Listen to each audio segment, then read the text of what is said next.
On August 28, 2009, Mark Saylor was going 120 miles an hour in a loaner car from a Toyota dealership. In the car with him was his wife, daughter, and brother-in-law. Now, this brother-in-law called 911 while in the car, and I have to warn you, what you're about to hear is horrific. 911 emergency, what are you reporting? Accelerator step. I'm sorry? Accelerator step. We're going 120, Mission Gorge.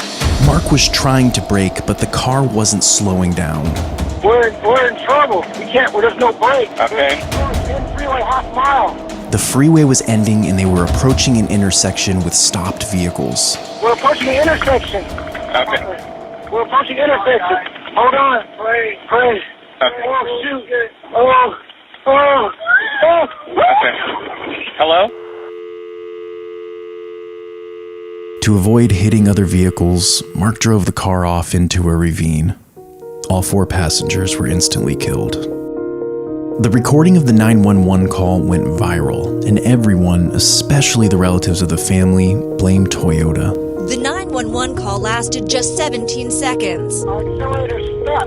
The mounting troubles at Toyota. Toyota has a problem. And pretty soon, more and more reports came in. Thousands of complaints from consumers that report very consistent types of problems across a number of years, makes, and models. The car just lurched forward and hit the cement wall in front of us. Over the next 5 years, an estimated 90 people died in Toyota vehicles.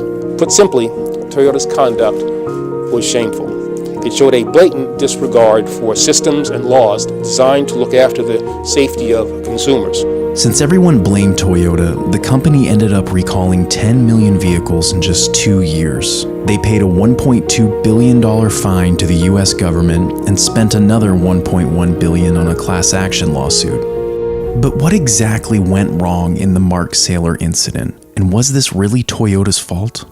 Initially, the incident was blamed on floor mats, and for good reason. Soon after the Mark Saylor incident, it was discovered that the same loaner car he was driving had been reported as having a loose floor mat that caused an unintended acceleration. So Toyota conducted a massive recall, and this should have solved the problem for all of these mysterious accelerations.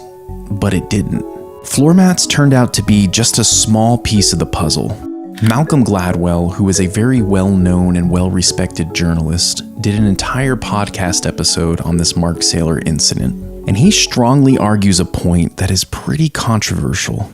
But if your car is suddenly and mysteriously accelerating, all you have to do is step on the brakes, because brakes beat engines.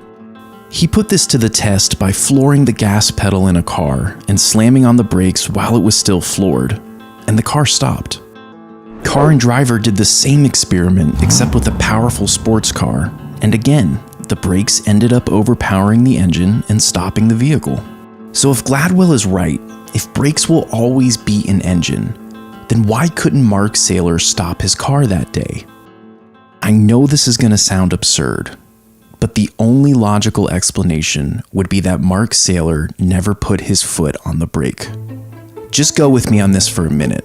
When you drive your personal car, you become used to the pedals in that specific car. Some call this muscle memory. Your mind sort of goes into autopilot.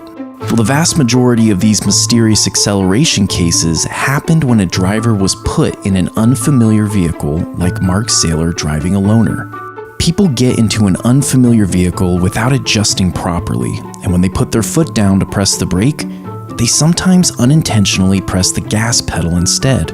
And there is research to back this up. In 2011, the NHTSA, along with NASA, released a report on all of these mysterious acceleration cases. They analyzed the black boxes in these cars, a device that stores information before, during, and after an accident. And what they found in most of these cases is that the brake pedal hadn't even been touched. These drivers were unintentionally pressing the gas pedal the entire time. This is called pedal error, and it's a lot more common than you might think. So now we know what happened to Mark Saylor, right? Case closed. Well, not exactly. A few months after the Saylor incident, new details came to light suggesting that he was in fact pressing the brakes, and that something else was going on. It turns out that Malcolm Gladwell overlooked a very important piece of this puzzle: power-assisted brakes. These brakes are designed to draw power from the engine, but they have a fatal flaw in one certain scenario. Consumer Reports took a Toyota car equipped with power-assisted brakes and performed the same test as Gladwell. They kept the car floored, pressed the brakes, and the car eventually slowed down. But they didn't stop there. They did the same test again and changed one thing. Let's see what happens if you lift your foot off the brake in this situation.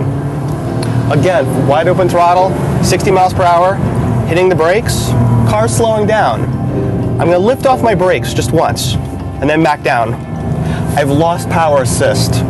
I cannot slow this vehicle down. I'm pushing all my might. I'm going 40. Say I lift off my brake again and pump them. Now I'm going 60. Cannot slow down the vehicle. Lift off again. 80 miles an hour. I'm powerless to slow this vehicle down. Mark Saylor wasn't the victim of pedal error. He was the victim of a loose floor mat and power-assisted brakes. In the real world, people will actually lift a foot off the brake, perhaps to pump the brakes to get more power. Perhaps they're trying to fiddle with a floor mat.